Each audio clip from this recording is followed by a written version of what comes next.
ये पूछ सकते हैं आप, ताक कभी पीने का, दूध कभी पीने का? ताक हमेशा दोपहर को पीना, दूध हमेशा रात्रि को पीना, और जूस हमेशा सकाळी. सकाळी जेवण नंतर ज्यूस पीने का, दुपारी जेवण नंतर ताक पीने की, रात्रि जेवण नंतर दूध पीने का. आप बोलेंगे ये क्या चक्कर है? सकाळी जूस, दोपहरी ताक और रात्रि को दूध. बात ऐसी है, हम जो भी कुछ पीते और खाते हैं, हमारे पेट में उसको हजम करने के लिए, पाचन करने के लिए कुछ रस की जरूरत पड़ती है, जिसको अंग्रेजी भाषा में एंजाइम्स कहते हैं. वो रस हमारे पेट में समय समय पर उत्पन्न होते हैं. ताक को पचाने के लिए, दही को पचाने के लिए जो रस चाहिए वो दोपहर को ही पेट में आता है ज्यादा. दूध को पचाने के लिए जो पाचक रस की जरूरत है वो सूर्यास्त के बाद ही पेट में पैदा होता है ज्यादा. और जूस को पचाने के लिए जिस पाचक रस की जरूरत है वो सकाळी सबसे जास्ती होता है. इसलिए नियम बना दिया गया, सकाळी जेवण नंतर ज्यूस, दुपारी जेवण नंतर ताक, रात्रि जेवण नंतर दूध. समझ गए? अब आप ये, बहुत सारी आई और ताई यहां जो बैठी है वो ये कहेगी, हम तो हमारे बच्चों को सुबह सुबह दूध पिला के स्कूल भेजते हैं. आयुर्वेद कहता है कि सुबह का समय दूध पीने के लिए अच्छा नहीं है. सबसे अच्छा समय दूध पीने का है वो शाम को है. तो आप क्या पिलाएं सुबह सुबह बच्चों को? जूस पिलाइए, संतरे का रस पिलाइए, मौसमी का पिलाइए, द्राक्षी का पिलाइए, टमाटर का पिलाइए, गाजर का पिलाइए. कुछ नहीं है तो नींबू की शिकंजी ही पिला दीजिए, सबसे सस्ता. और जितने दिन ऊस खाने को मिलता है, जितने दिन, 3 महीने 4 महीने, तो सकाळी ऊस का रस जरूर पीने का, नाश्ता नंतर, जेवण नंतर. आप बोलेंगे इसमें क्या है? ये जो ऊस का रस है ये अद्भुत है. इसकी सबसे बड़ी विशेषता है कि इसमें भरपूर मात्रा में कैल्शियम है. और हमारे शरीर की ये जो हड्डियां होती हैं, इनको बनाने के लिए कैल्शियम सबसे जास्ती उपयोग में आता है. और जूस जो है, ऊस का रस, उसमें सबसे जास्ती कैल्शियम. फिर दूसरे नंबर पे सबसे जास्ती फास्फोरस है. कैल्शियम और फास्फोरस अगर किसी किसी रस में है तो वो तो सबसे अद्भुत है. इसलिए ऊस का रस जितने दिन मिले जरूर पीना. क्या क्या फायदा होगा? हड्डियां मजबूत होंगी, शरीर में चुस्ती फुर्ती रहेगी, ताकत बहुत ज्यादा आएगी. और मैं आपको 1-2 माहिती देता हूं. जो ऊस का रस पी सकते हैं सुबह सुबह, उनको जिंदगी में कभी भी काविड़ रोग नहीं हो सकता. काविड़ समझते हैं मराठी में? जॉन्डिस. आंखें पीली पीली हो जाती हैं, लघवी एकदम पीली आने लगती है, शरीर टूट जाता है, बिस्तर पे लेटना पड़ जाता है. और काविड़ की दुनिया में औषध नहीं है.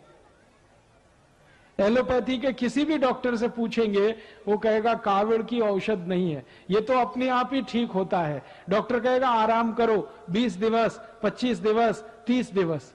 लेकिन इस काविड़ को होने नहीं देना, इसकी सबसे बड़ी ताकत है ऊस के रस में. तो ऊस का रस पिए सुबह सुबह, बहुत अच्छा होता है. और मैं इसलिए भी कह रहा हूं ऊस का रस पीने को कि सारे के सारे भारतीय नागरिक रोज सकाळी 1 गिलास ऊस का रस पिए, तो भारत के जो शेतकरी ऊस उत्पन्न करते हैं वो सब श्रीमंत और कोटिपति हो जाए. आप बोलेंगे वो कैसे? अभी क्या होता है, जो शेतकरी ऊस उत्पन्न करते हैं वो सारा ऊस साकर कारखाने में जाता है. साकर कारखाना चलाने वाला तो कोटिपति और श्रीमंत हो जाता है, शेतकरी वहीं का वहीं रोडपति रह जाता है. मैंने संपूर्ण भारत का 3 बार प्रवास किया है, उत्तर, दक्षिण, पूरब, पश्चिम. जो भी शेतकरी ऊस उत्पन्न करते हैं सब गरीब हैं, रोडपति हैं. लेकिन उनके ऊस को साखर बनाने वाले जो श्रीमंत हैं और कोटिपति हैं, कारखाने के मालिक, वो सब उद्योगपति हैं. ये चक्कर क्या है? चक्कर बड़ा सीधा है. ऊस का भाव बहुत कम है, साखर का भाव बहुत जास्ती है। ऊस पैदा करने वाले शेतकरी को भाव कम ही है, लेकिन साखर बनाने वाले श्रीमंत को भाव सबसे जास्ती है। तो मेरा तो यह कहना है कि ऊस में से साखर बने, एक भी शेतकरी श्रीमंत नहीं हो सकता। अगर इसी ऊस का रस बिकने लगे और सारे भारतवासी पीने लगे तो ऊस उत्पन्न करने वाला हर एक शेतकरी श्रीमंत होता है। और एक फायदा होता है, अगर ऊस का रस पिए ना तो नपुंसकता की बीमारी कभी नहीं आती। मैं आपको एक छोटी सी माहिती देता हूं। अगर आपके घर में ऐसे कोई पति पत्नी हैं जिनका विवाह हो गया लेकिन बच्चे उत्पन्न नहीं हो रहे, कभी किसी को भी हो सकती है, स्त्री में भी हो सकती है, पुरुष में भी हो सकती है, ऐसे किसी भी पति पत्नी को कहिए कि अगर बच्चा चाहिए तो ऊस का रस पियो। और क्या डालकर पियो? चूना डालकर पियो। चूना देखा है पान में जो लगाते हैं, वो चूना 1 ग्राम 1 गिलास ऊस के रस में मिला के 3-4 महीने से 5-6 महीने तक कोई भी पी ले, बड़े आराम से बच्चा हो जाएगा।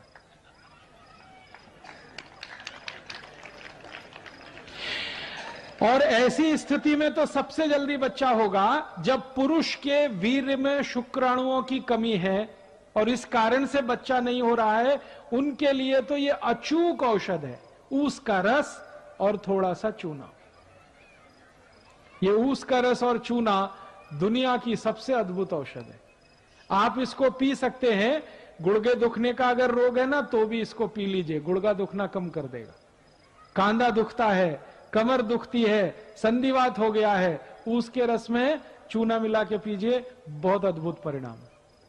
बार बार काविड़ होता है, ऊस के रस में चूना मिला के पीजिए, और अच्छे परिणाम। नपुंसकता है, शारीरिक कमजोरी है, उसमें भी ये काम करता है। तो मेरा कहना है आयुर्वेद का नियम, सकाळी जेवण नंतर जूस पीने का, तो ऊस का रस सबसे अच्छा। दूसरे नंबर पर संतरे का रस, मौसमी का रस, द्राक्षी का रस, टमाटर का रस, गाजर का रस, और ये जितने भी रस आप पिएंगे सबका पैसा शेतकरी समाज को ही मिलेगा। और शेतकरी समाज को पैसा मिलेगा, शेतकरी समाज श्रीमंत होगा। मेरी आपको एक छोटी सी विनंती है, कुछ और रस आते हैं हमारे देश में बोतल में बंद, वो कभी नहीं पीना, वो सब खतरनाक है। जैसे बोतल बंद, बाटली में बंद एक रस आता है, पेप्सी कोला, एक है Coca Cola, Thums Up, Limca, Citra, Mirinda, mango Frooti, ये सब बाटली में बंद आते हैं ना, और पैकेट में भी बंद आते हैं। ये खराब है, इनको नहीं पीना, क्योंकि इनमें दम नहीं है। आप बोलेंगे क्या दम नहीं है? इनमें है क्या? मैं विज्ञान का विद्यार्थी रहा हूं, और विज्ञान के विद्यार्थियों के ऐसे 14 तरह के केमिकल मिलाए जाते हैं, और ये सब जहर हैं, सभी विष हैं। ये पेप्सी और कोका कोला में तो एक केमिकल मिलाया जाता है, उसका नाम है फॉस्फोरिक एसिड। ये फॉस्फोरिक एसिड से आप जानते हैं क्या बनता है? संडास साफ करने वाला हार्पिक। आपने टीवी जाहिरात देखा? हार्पिक, वो संडास पात्र पे डालो, 2 मिनट में फ्लश करो, झकाझक सफेद कर देता है। वो कैसे कर देता है? उसमें एसिड मिलाया हुआ है जिसको तेजाब कहते हैं, और उसका नाम है फॉस्फोरिक एसिड। वही एसिड पेप्सी कोका कोला में भी मिलाया जाता है। तो एक बार मैंने सोचा कि हार्पिक से अगर संडास साफ हो सकता है तो पेप्सी से भी होना चाहिए, क्योंकि दोनों में एसिड है। तो मैंने मेरे घर में करके देखा। मैंने मेरे घर में क्या किया, 1 महीने तक संडास साफ नहीं किया, खूब गंदा हो गया, एकदम पीला पीला कचरा जमा हो गया उसमें। फिर मैं पेप्सी और कोका कोला की बाटली लेके आया और संडास पात्र पे गिराया, और 2 मिनट के बाद पानी से फ्लश किया, संडास पात्र झक्काझक सफेद, एकदम व्हाइट एंड व्हाइट, एकदम नीट एंड क्लीन। वो दिन से मैंने एक जाहिरात शुरू किया है, ठंडा मतलब टॉयलेट क्लीनर। ठंडा मतलब कोका कोला नहीं है, ठंडा मतलब टॉयलेट क्लीनर। अब मुझे बड़ा दुख होता है कि पढ़े लिखे श्रीमंत लोग ये टॉयलेट क्लीनर गटागट पीते रहते हैं। जास्ती एजुकेटेड जास्ती पीते रहते हैं।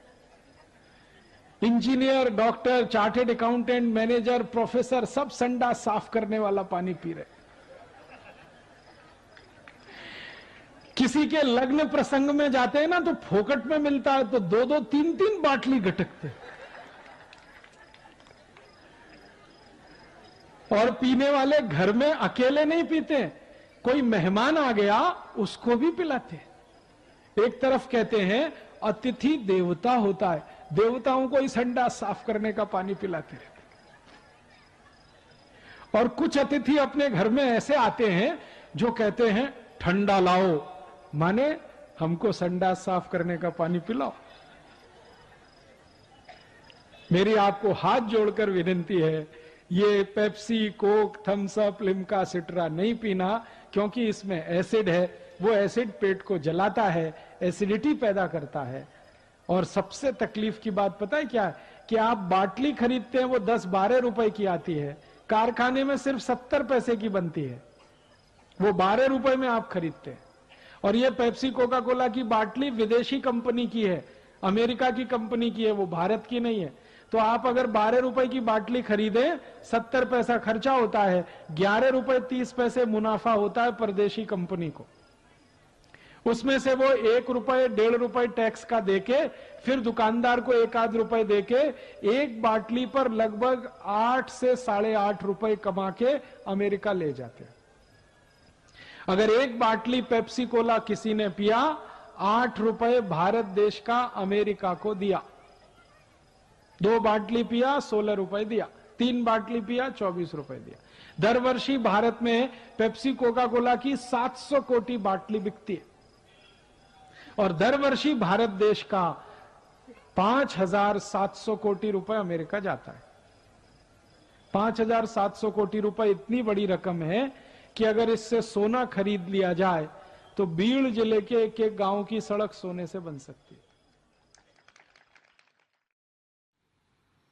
दोस्तों, सबसे पहले तो चैनल सब्सक्राइब करें, फिर लाइक, कमेंट और शेयर करें।